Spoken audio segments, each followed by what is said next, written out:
everybody. Thanks for tuning in to the Coaching Call podcast. On this podcast, we'll cover various types of coaching by trainers in sports, martial arts, fitness, and business.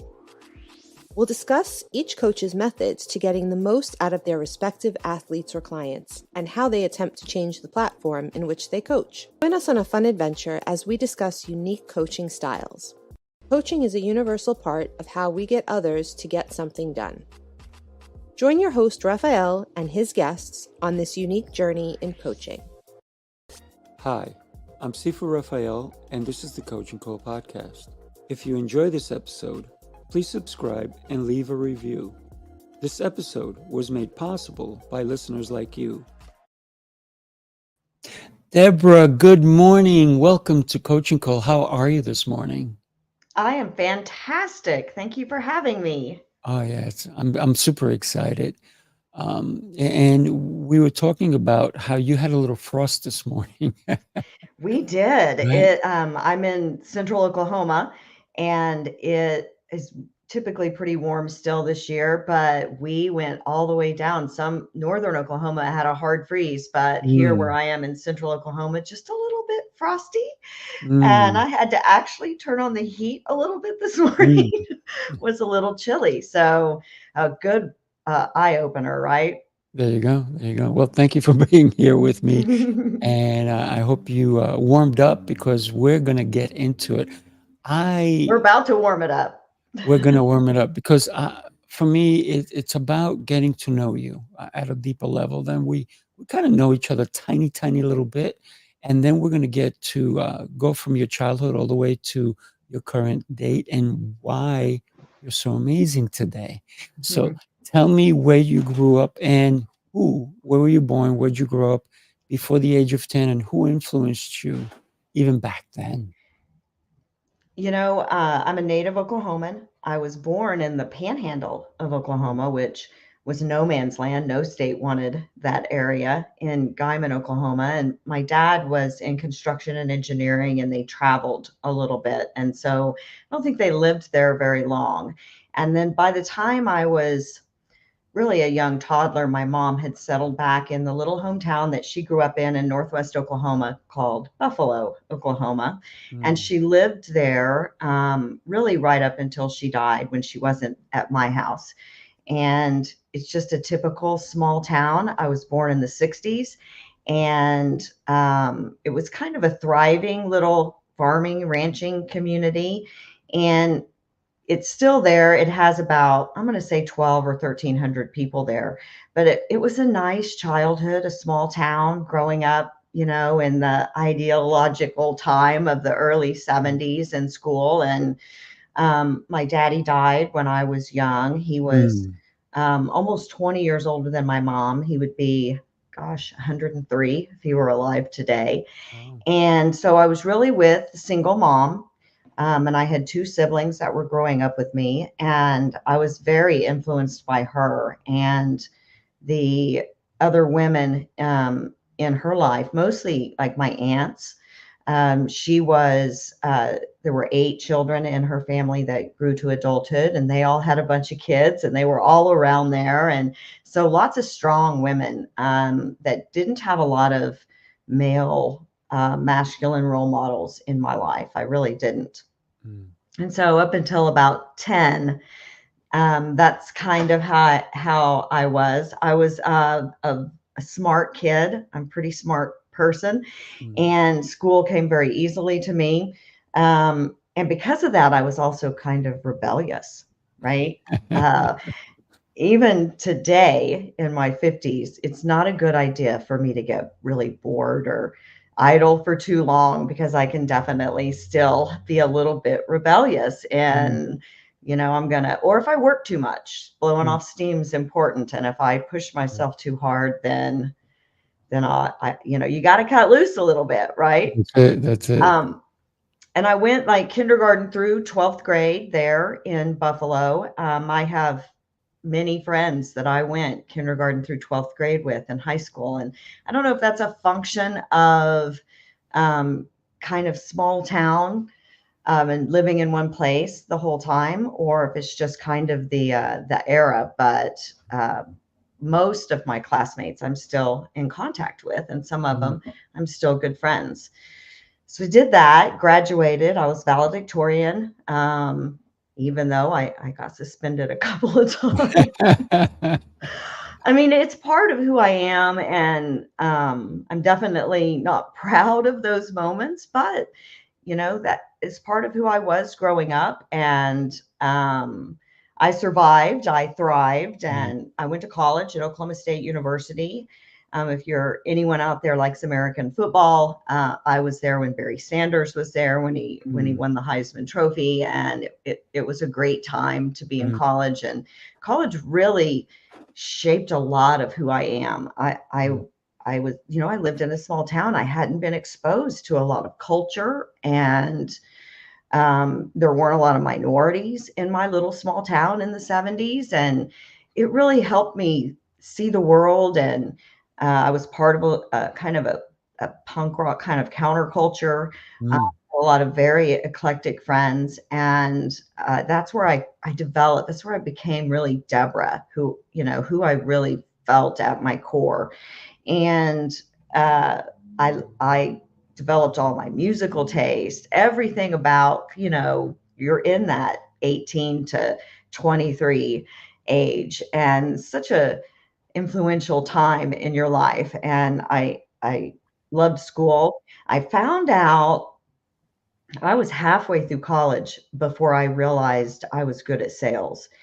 Really? And I really was. I have my degrees actually in communications, and not journalism communications, but communications like communicating with people and in small groups, and persuasion and public speaking and organizational communication. And but my one of our roommates, we started with like 4 of us girls living together, and then as people graduated, we filled in with new people. And so we had this boy, I guess, man, that friend that moved in with us, Dan, and he was the telemarketing supervisor for the OSU Foundation. So they raised money for scholarships and those types of things. And so, of course, we all went and got a job there. My roommate was. And that is really my junior year in college where I discovered that I was really good at sales. I was very natural at it. And my senior year, I was telemarketer of the year. I raised more money than anyone else. Wow. And so my junior year, when I just, discovered this whole thing I'd never really been exposed to. And so I started adding a lot of business and marketing classes. And when I got out of college, I went right into a sales job. And competitive sales, really highly competitive sales. And I went to work for Multimedia Cablevision, a cable company in the 90s, and they sold to Cox Communications not long after I left. I worked there about 11 years, and I was in their commercial sales department. So I started out selling cable television to hotels and apartment complexes and bars. And those hotel owners are some pretty tough negotiators. I don't know if you've ever negotiated with some of those, but it was quite a learning experience for me. And I did that for a few years, and then I transitioned into marketing there at Multimedia Cablevision. And lifelong learning is a core value of mine. I'm just really a nerd. I love to learn new things about a variety of different subjects, and learning about marketing and advertising and video and television. We had an in-house TV production crew. I had door-to-door salespeople. We had telemarketing. We did every kind of marketing that existed then. We did it. And so all of that experience was very valuable to the skill set that I have now. And I loved it. I really thrived in that environment. And it was fun. I learned a lot about putting big promotions together. In fact, I found this little button for MTV Choose or Lose from 1996.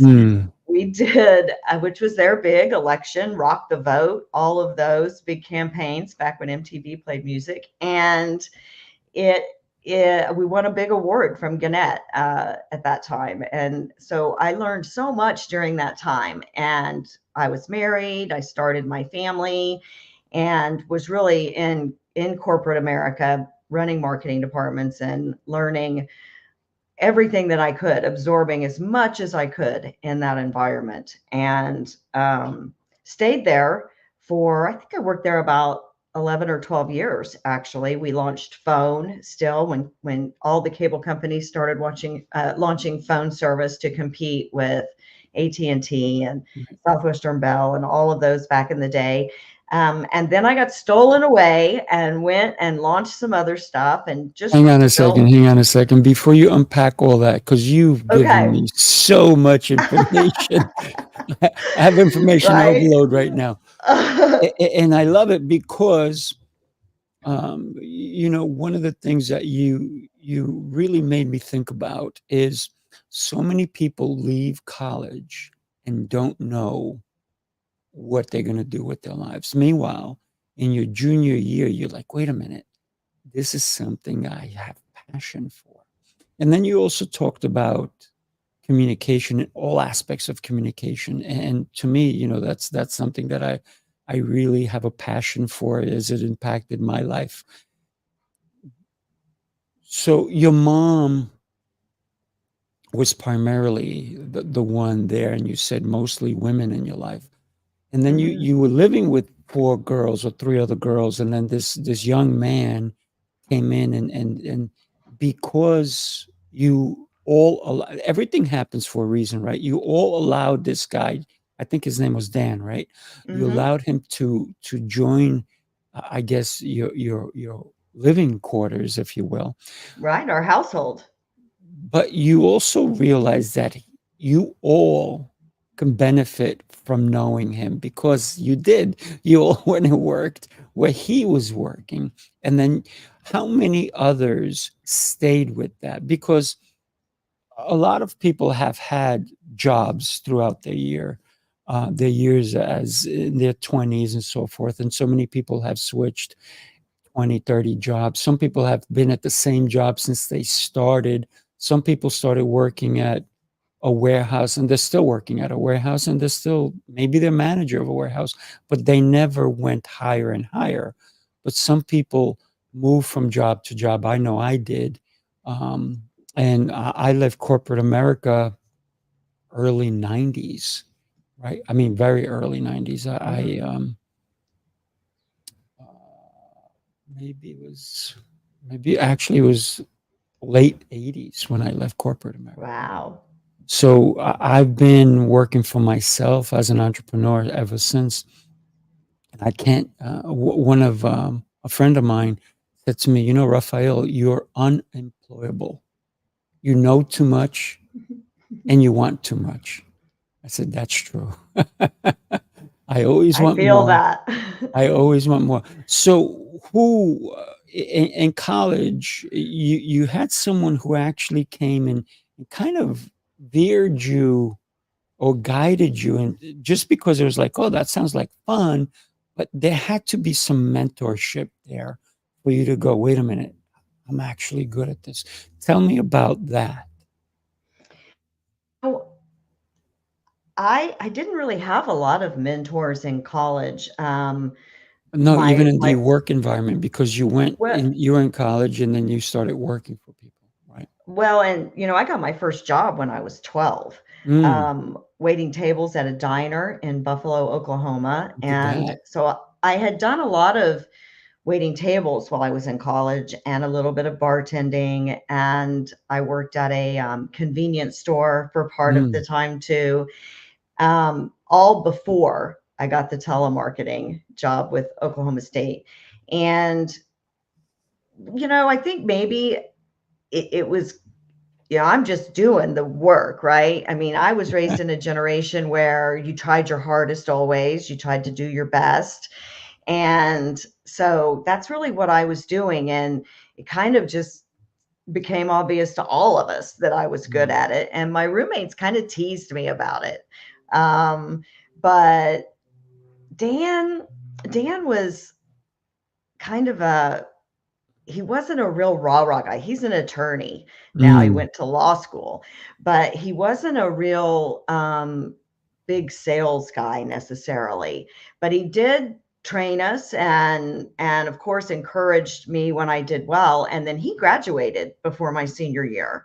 Mm. And we had a woman that came in and took that management job. And of course we were all like, oh, now what's going to happen when my roommate isn't my boss? And she, I can't remember her name, unfortunately, but she did help me kind of see that I had a future Mm. in sales potentially. If I had not done that, I might have been one of those people that was leaving, not really sure what I was going to do coming out of it. I mean, my friends, they all that had that degree, they all went on and did jobs kind of within that and or into politics. Some of them went into politics, which I didn't have an interest in doing, Mm. but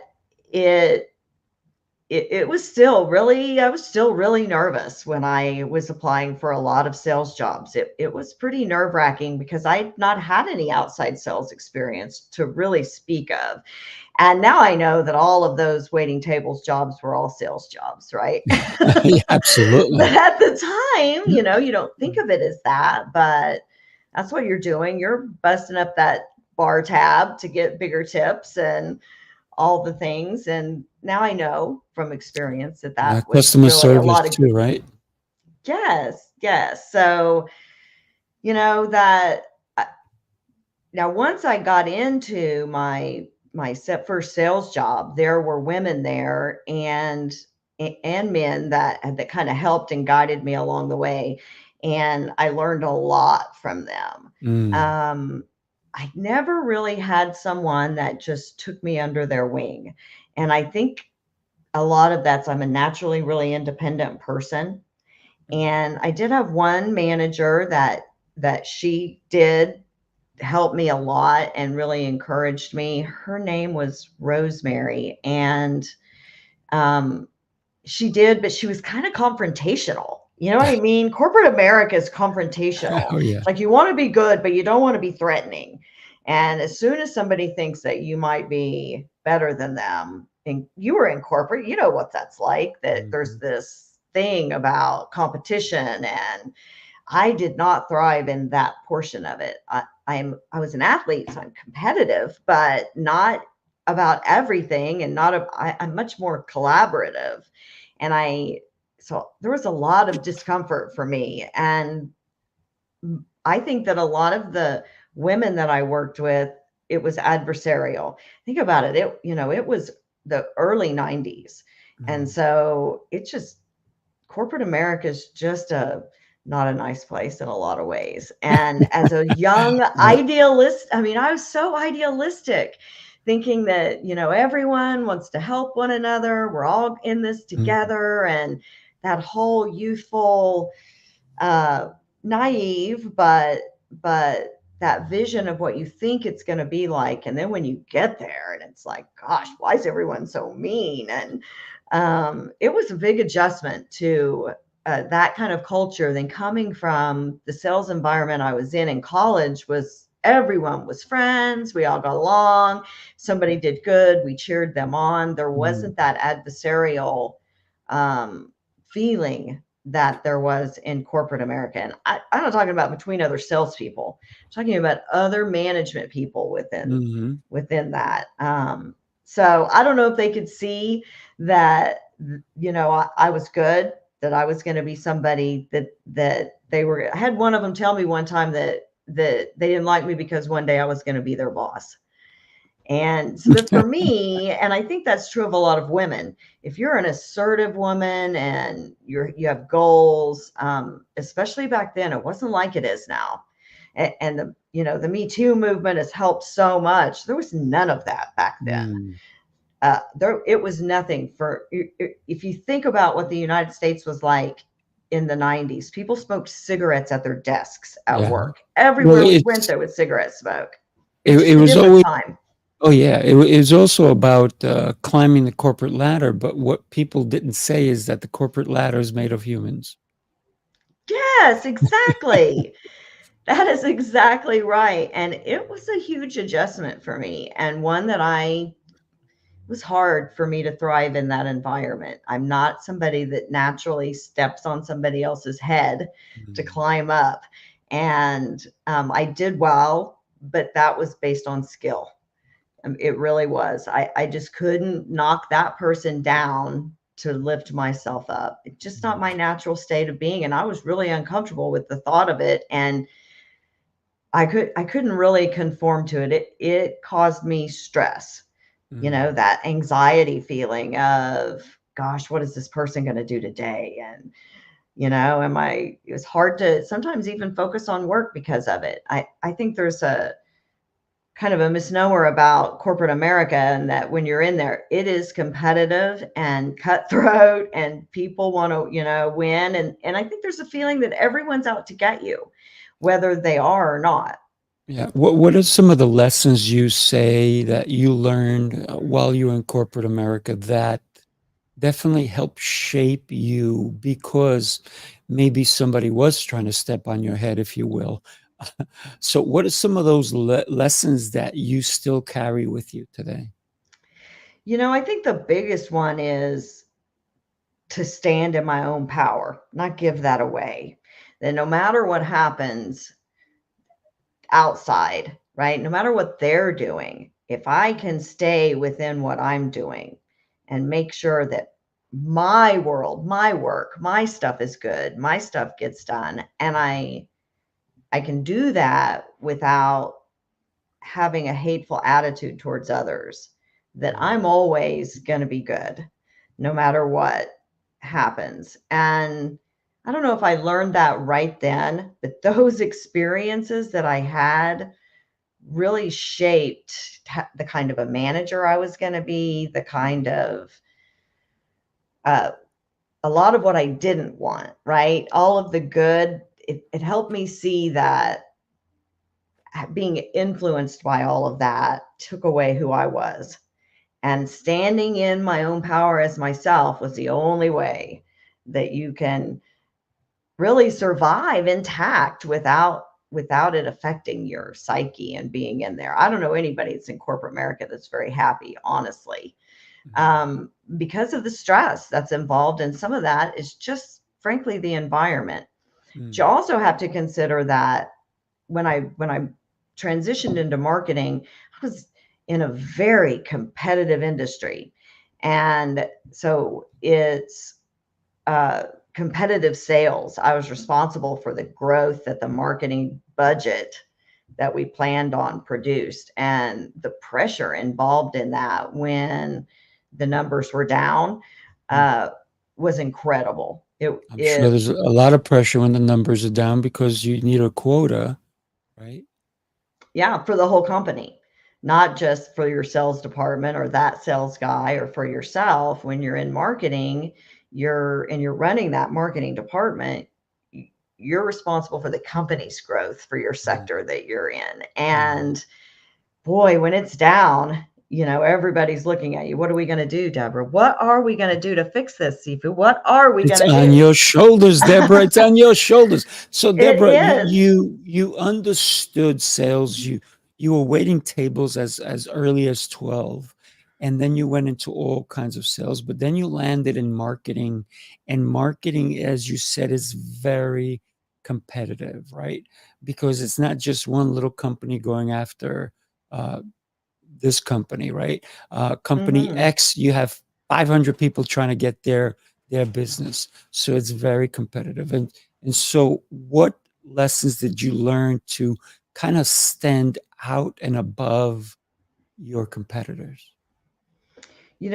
What always works for me, and it fits very well with me. I'm a very creative person, and I really didn't come into my artistic creativity until the COVID shutdown. I was in my 50s before I knew I could Mm. paint or anything like that. I was way too busy taking math classes to take anything frivolous like art when I was growing up. But my creativity, when you've got it, it comes out some Mm. way. And so mine was really in creative campaign planning and creative promotions and creative packaging and that kind of marketing and the planning and strategy parts. And I found that me being that way helped the company I worked for stand out, helped us do unique things that made us get more attention. Everything was about television and radio advertising back then. We didn't have the internet. The internet was just starting. And so you didn't have all this coming at you, uh, 50 videos in a minute that you're just, scrolling through. When the internet started, you were just hoping it didn't buffer in the middle of playing it, and it took 10, Yes. you know what I mean? It's just a different time You're frame. watching a So, video, and then all of a sudden you're still watching the circles. yeah. Yes.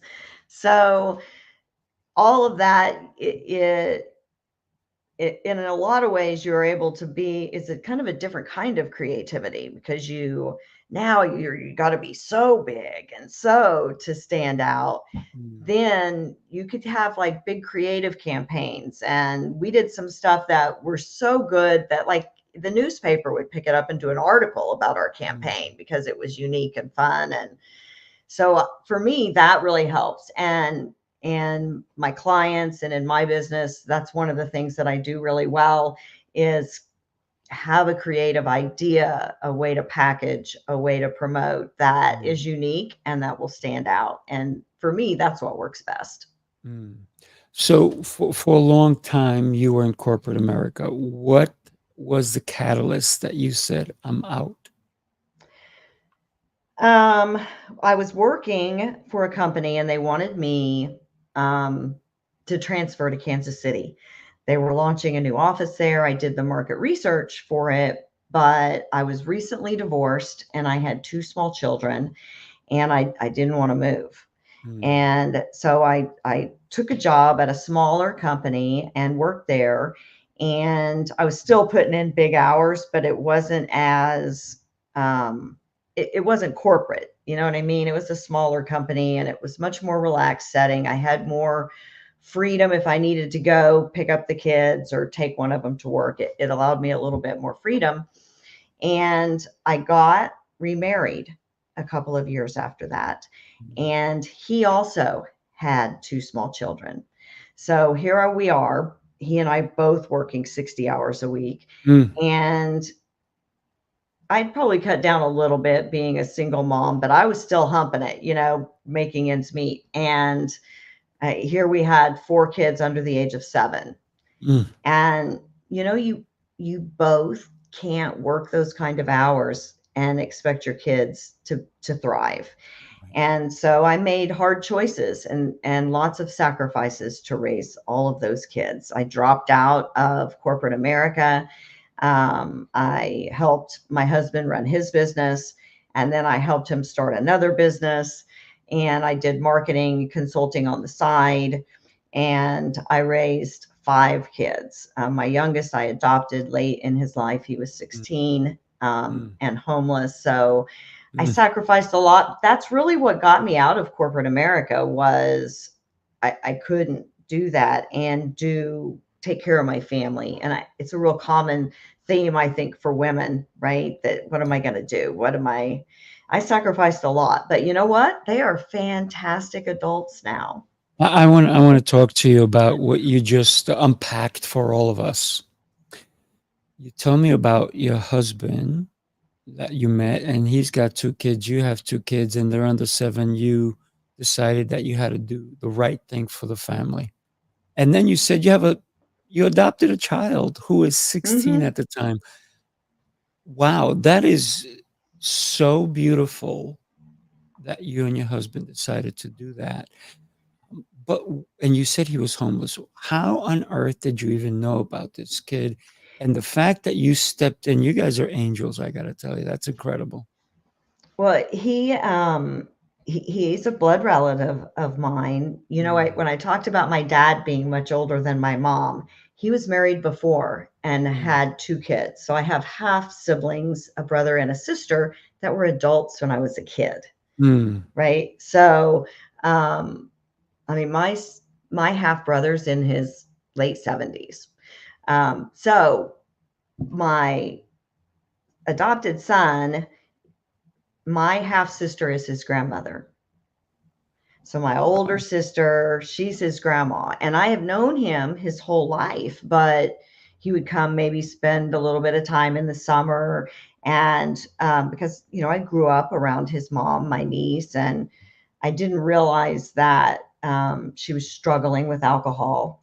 And, you only see kind of the external of even your family members if you're not close to them.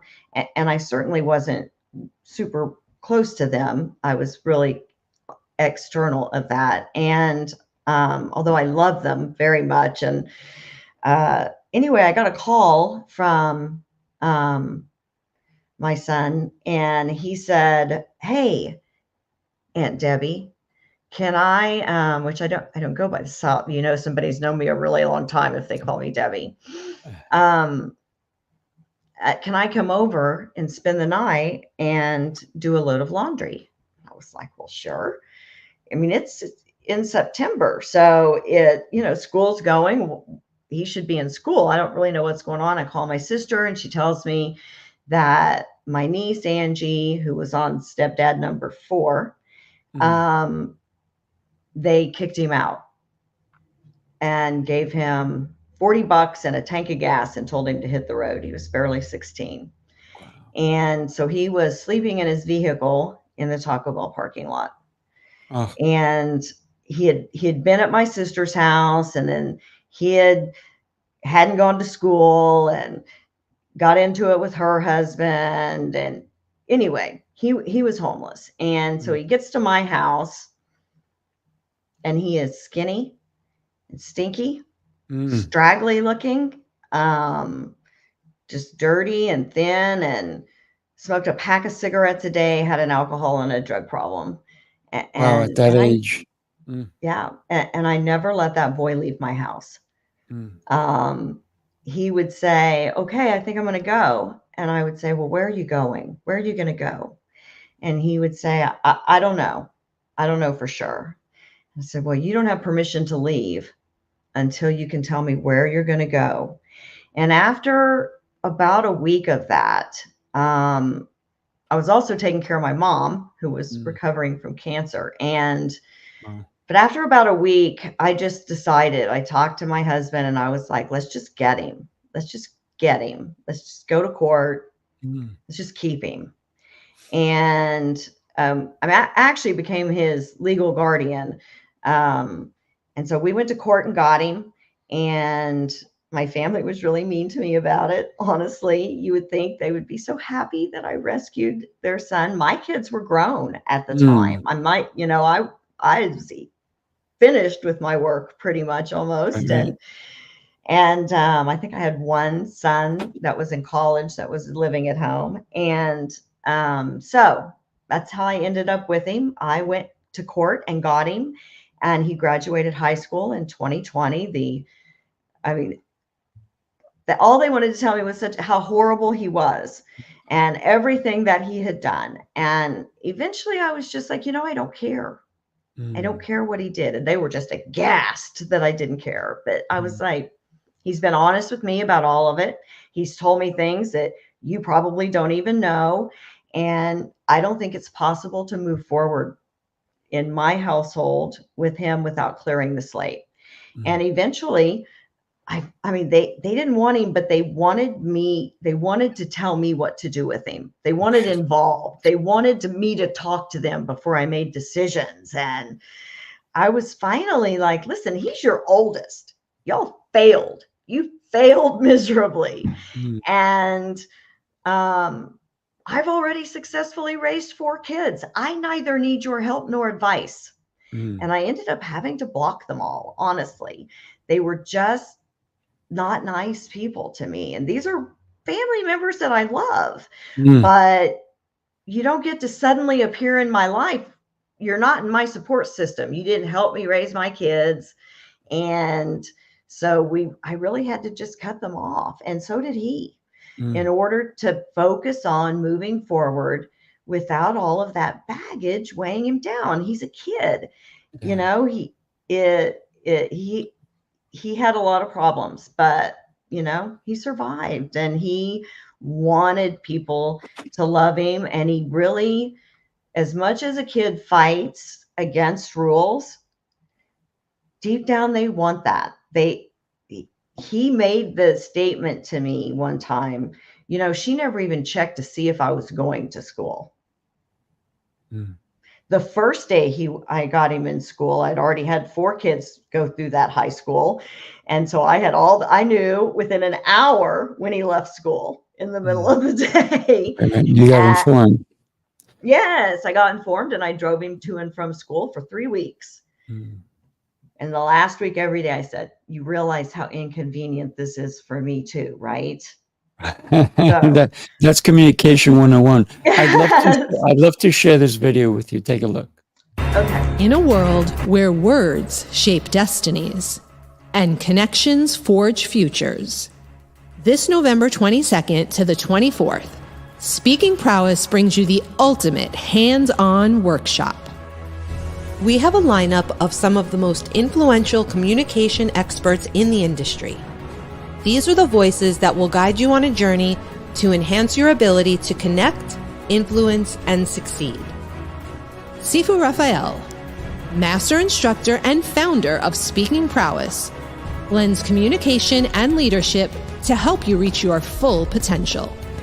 Dr. Oliver T. Reed, the international multi-best-selling author and motivational speaker, known as the Writing Coach, will help you craft your messages with precision. Jose Escobar, a nationally recognized speaker and leader, will guide you in mastering personal development and leadership skills. This is more than just an event. It's a game-changing, skill-building experience. Walk away with communication prowess that transforms your personal and professional life. Speaking Prowess, where communication becomes your superpower. Reserve your seat now. So I'd like to talk to you about communication, because you earlier on talked about communication, how important that was to you. Tell me why it was important to you, and how has it affected you even today?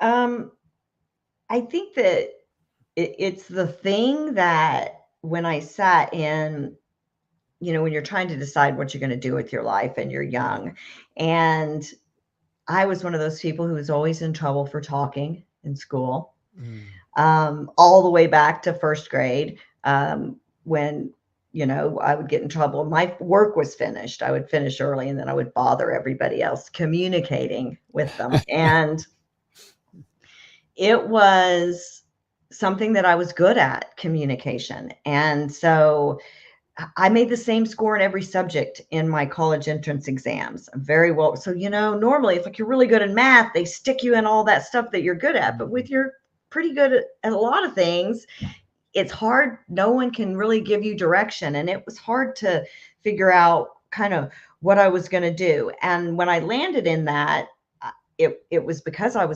felt comfortable doing it, and I was good at it. It empowered me. And I've used it throughout my career, all through sales. Marketing is about messaging and communications. That's all it's about. If you can communicate to somebody, you can sell them anything, whether that's to the masses or to individuals.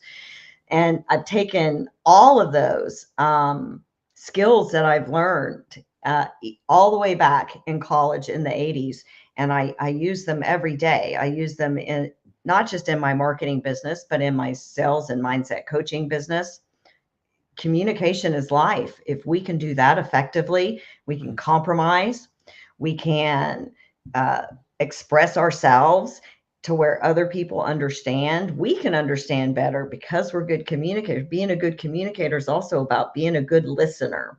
Right. And I heard something this year, and I have tried to put it into practice. I heard a great speaker, and she was talking about listening with curiosity. Not listening to understand, not, people listen to respond, especially in sales a lot. That's something we have to coach people through, but listening with curiosity. And so if you're really curious about what they're saying, you're going to hear it. You're going to understand it. You're going to be able to ask questions. And so listening is such an important part of communicating as well. It's essential in sales to be able to listen, to hear why might they say yes, or why might they say no. So it has really, and now I started a podcast last year.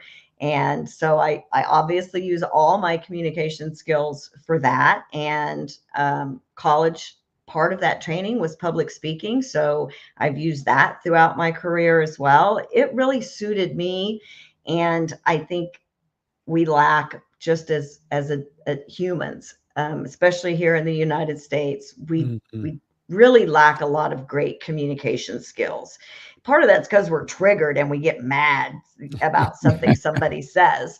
But for me, that's it. It has been my life, and it will continue to be so. It's something that I'm good at, and I enjoy being able to communicate. I struggle too sometimes communicating with somebody. No one is good at everything all of the time. I definitely have my moments where maybe I don't listen as well. That's why the whole listening with curiosity really spoke to me, because I have ADHD, and sometimes I can be 10 steps ahead of somebody, or I'll think I am, and I'll miss what they said because I'm already thinking about something else. And so that listening with curiosity really spoke to me. Like, I think that would help me be a better communicator, because I could be a better listener. And I'm a naturally very curious person.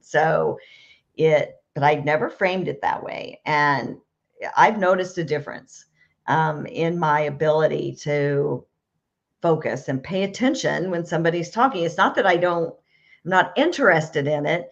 It's my ADHD. I get going, my creative brain gets going. And now I'm thinking about some promotion maybe I could do, and how this reminded me of it. And all of that creativity starts going, and you can lose focus on what the person's trying to communicate to you. So it's having your ear on I guess on the road, right? If there's a truck coming, there's certain people that can put their ear to the road and it's coming, right? Same thing with railroads and so forth.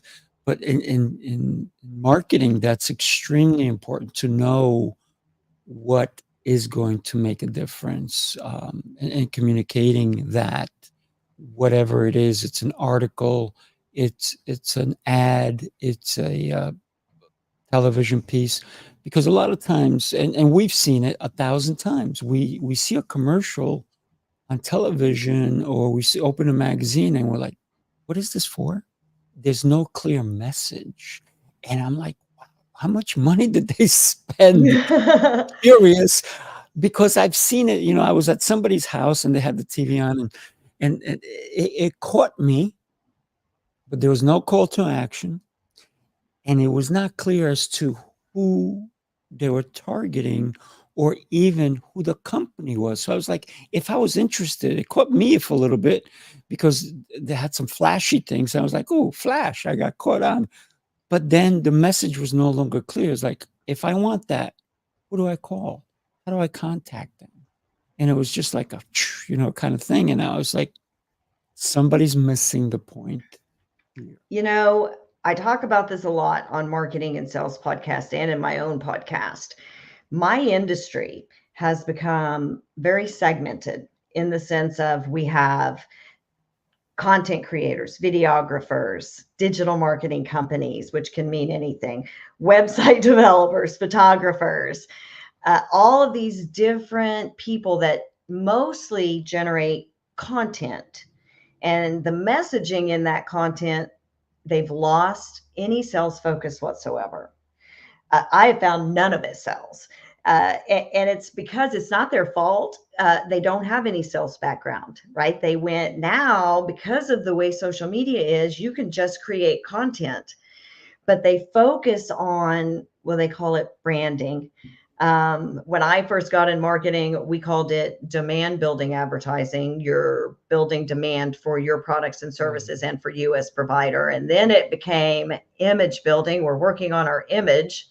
And now it's branding, but it's all the same thing. If it's not building demand for your products and services and you as a provider of them, it's useless. And if you don't have at least part of it with a sales message and a call to action and make it be a sales message, then you're going to go out of business because you have to sell. And all of that other content doesn't sell. It is for engagement and eyeballs. And we get stuck in our own metrics and our own key performance indicators and look at all these clicks I got you, and look at that click-through rate and all of these impressions and all of this engagement. And honestly, there's only one metric that counts. Money, Did money. you get any business from it? Did you sell anything from it? Did you convert anything? And we get in this echo chamber as marketing people that I see how much that click-through rate is. And I see I got you all these clicks, and well, I don't know what's going on. We did what we were supposed to do. There's a difference between a customer and a looker, right? Yes. I mean, Huge eventually, difference. I mean, the whole theory of, 80% of everything you post should be things not related to selling your products and services, because it brings eyeballs to it. So when you have the sales message, the eyeballs are there to see it. The problem is that they never put the sales message out, and they focus, it's 100% on fluffy stuff that never sells and doesn't have a sales message. And it's because of the art portion of it. Like my whole career, I would explain to a graphic artist what I wanted my ad to look like. And then I would re-explain it. And then I explained why my phone number needed to be on that ad. Because in school, they get A's for making cool avant-garde art. And that ad's super cool. And I can't even tell you the number of times I've said, that's a pretty cool ad. Unfortunately, 90% of the world isn't as cool as us. We're going to need to spell it out for them and make it commercial. We're not in Architectural Digest with an ad with a little bitty name. We're paying for this, and it needs to work. And so put the damn phone number on it. So Debra, I love everything you're saying, and I see your passion. Tell me why you decided to start coaching other people in sales, and tell me about your business. So I know we're wrapping it up a little bit, but before we go, I want you to sell. Tell me why somebody should, and I have your website going across. All right. You have a free ebook opt-in as well. And when we put it in the comments so people can click on it and go to it. Why is selling still you're so passionate about? And also tell us about what you're currently doing, and is it your own business? You're working for somebody else? Tell us about that. I really started over. My marriage fell apart. My mom died. I was really at the bottom, and it took a lot of self-reflection and counseling. And I started my marketing agency, Hexagon Media. And then about a year later, we started the podcast, and I found myself again, right? I found my passion again. I found all of that after I was left kind of with didn't know where I was or what I wanted to do. My nest was empty. I was alone and single, and was kind of lost. So when I started that, I really found my passion again, and I started doing marketing. Sales training has always been a part of my marketing services because it's what I did in corporate America. What got me into coaching is all what I just talked about. I meet with a business, and they will have spent tens of thousands of dollars with one of those people or a group of those people, and they're about to go out of business because they didn't sell anything. And people, we get sold every day. We get sold. I got sold to be on this podcast. You got sold to have me on this podcast. Somebody maybe sold you coffee or the car you're driving or whatever it is. And all of that's fine. But when it comes to our business and our livelihood, we want to sell, but we don't want anyone to know we're selling. We want to sell, but we don't want to be too salesy. And so sales has become a dirty word. I do one of my feature presentations is called Sales is Not a Dirty Word. No, And ABS, always be selling. yes, all of that, it's but almost in crisis mode. And so the need made me launch my own sales mindset coaching program. And mindset, because if your mindset isn't right, you're not going to be good at anything, but you're damn sure not going to be good at sales. Sales is something you got to be in the right mindset to be successful at it. And that was really the need for it out there. You just don't see very many sales coaches around here, and man, people are struggling. And if you're a roofer, if you're a construction guy, if you own a boutique, if you're a dentist, it doesn't matter what you're doing. You don't have sales experience, most likely. And making content that sells, or making sure that your marketing professionals that you hire, those companies have sales chops, that they're going to make stuff that sells, and you can communicate that. There is such a need for it. And that's why I started in it again. And I had a couple of people come to me for help, and I agreed to help them individually. And they were like, man, you got to help other people. You got to help other people. We turned her business around in 7 weeks, and she was back making money again. And you just lose touch of what it takes, the prospecting and the lead generation, and you get stuck, and then you don't know what to do, and you don't have anyone to reach out to. So that really, seeing the need, and then helping a couple of friends that came to me and asked, they didn't know what to do, and let me just help you, and just naturally coaching them through it, and them saying, God, you helped me so much, you have to start helping other people. So that's what I did. Nice. That's awesome. That's awesome. What's a gripe that you have with marketing, if you will? I Even your think it dog is. started going into, I got I a gripe too. I know. They're Love it. spoiled, Love it. and my dogs are really spoiled, but I love them. Nice. I think it is kind of a lack of understanding in what everybody does, and a lack in terminology. And for somebody that does photography, and they brand themselves and market themselves as, I'm a branding photographer, and they develop brands. And for me, when I say, marketing people develop brands, and photographers represent that brand visually. And they're so insulted when I say that. Like, it's insulting to them that I think they can't do what I do.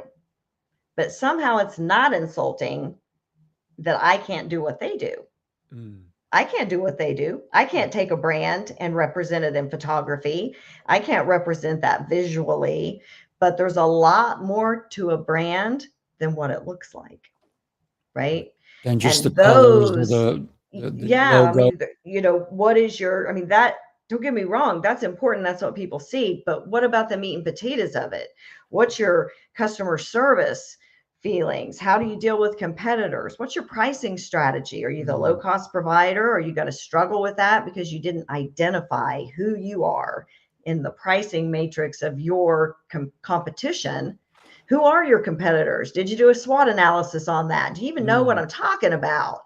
And all of those things go in to develop who your business is as a brand, or your personal brand as a podcast guest. It's great what I do, but you had me as a guest. That's my brand. And all of the things that go into that development are more than what it looks like. And it's frustrating that creative people, I'm a creative person, that can do it visually, think that that's the only part, and they'll work with somebody who hasn't developed their brand at all. And I understand, because we all want the sales. Oh, yeah. But it being insulted when I say, you can't do my part, but not seeing, I can't do your part either. That's why we work well together. That, that part is frustrating for me. And it's just kind of where we are as an industry right now. And I appreciate the hustle, right? That you go market your stuff, you be good, a branding photographer. But when you talk to somebody within that field, be curious, listen, understand that they do something that you don't do, and that makes us all better that we can do that. And don't be insulted if they think they can do something that you can't, because I promise you can do something they can't. Let me ask you about growth. How do you grow as a marketing expert, as a sales expert, when you're looking at all these different things that are popping in front of you? And has there been some that you go, wow, that was exceptional? I'm gonna look at this agency. I'm gonna look at this person. I'm gonna kind of follow them and see what their thoughts are like. Have you done Oh, every week, I think. Part of my brand is lifelong learning. I'm that? such a nerd. I hide it really well. But if I I didn't look cute, I would have unmatching wrinkle clothes and a pocket protector. That's how nerdy I really am. I want love all it. the info. I love to dig in. And so when I see something that I'm like, okay, that was fantastic, I want to know how to do that, or I want to partner up with them. I can always see how to sell what they're selling. Oh God, there's some opportunity for you Yeah. doing this. I just have a natural knack at being able to see it. But right now, what I'm really excited about, and I really get in, I've been on a couple of podcasts, and what they do excites me. I was there as a guest, but the scaling of coaching businesses and the marketing that goes with that is super exciting for me. And I haven't done that before. It's not something that I've helped somebody do. And I'm starting, kind of the new stages of my own coaching business. And so I am just so interested in it when You're I loving when it. I You're hear loving an it. episode about that and learning all the new stuff. And hey, if I'd have rested on my laurels, look at everything that's changed in marketing since I started in 1990. It, Hey, guess it, what? Guess what? are We're we at the about to end? wrap it up, but I'm going to give you make believe you have a commercial that's going to air at the Super Bowl. Ooh. I know that you love football. So you are having a commercial. You have 60 seconds to sell you. Are you Oh, ready? wow. In No. 5, 4, 3, On the 2, spot. 1. Boom. Oh, you got me on the spot. It's the Super Bowl because the Super Bowl has to be funny, right? It's got to be Doesn't have to really, be. It has to be oh, intriguing. It has to be yes, memorable. Remember the does have to commercial be with the memorable. McDonald's where the baby was laughing and then going back and crying, laughing and going back and crying? That was Yes. brilliant, wasn't it? Yes, I agree. And some of them are, I mean, my favorites sometimes are the Budweiser ones. The one that comes to mind is the Oh, dog that stops the Clydesdales. He comes out, and the Coca-Cola commercials and all of those branding. For me, a commercial would definitely be focusing on, do you want to make more money? mm. Everybody wants to make more money. Everybody needs to sell more. I can help you do that. Yeah, Um, that's your commercial. Keep going. Keep going. I'm yeah. listening. You have 30 Are seconds. you, Keep I going. got 30 seconds to go. God, putting me on the spot. You're welcome. Uh, right. Really what I do best is strategy and help you figure out what to do and what you do best. Mhm. So if you're interested in doing that, I can help you. If you want to sell more, you're struggling to generate leads in any way with media or individually as sales, networking, I can help you do that as well. Mm. Um, if you are trouble closing deals, most people, once they get in front of somebody, they close a fair percentage, but it's getting them to talk, generating people to sell. Those are challenges that a lot of people are having right now.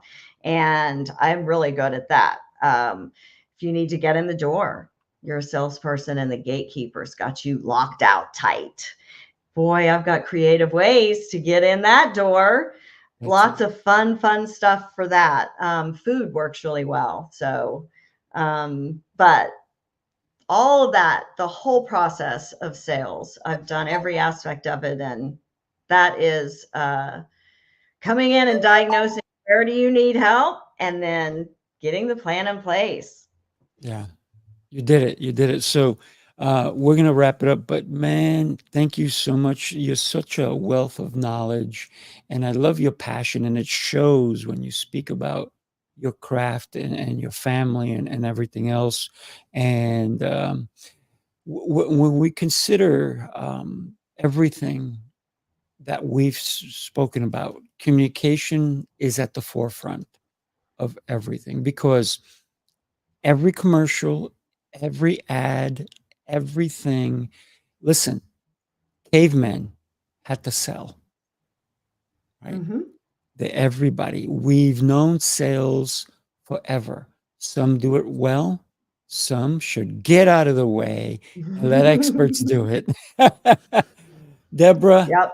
thank you so much for having fun with me. I really, really appreciate you. And what can I say? Sharon, thank you for joining us, my friend. Really happy to have you and so many other people. If you watch this on the replay, make sure you hit Debra. It says it right there. And do me a favor. Yes. Do me a favor. Make sure you follow the show on a regular basis, people. I bring incredible people to you like Debra. Debra, it's been a pleasure, and let's keep getting to know each other. Thank you so much for today. Thank you for having me. I had a great time. Yeah, likewise. All right, talk soon.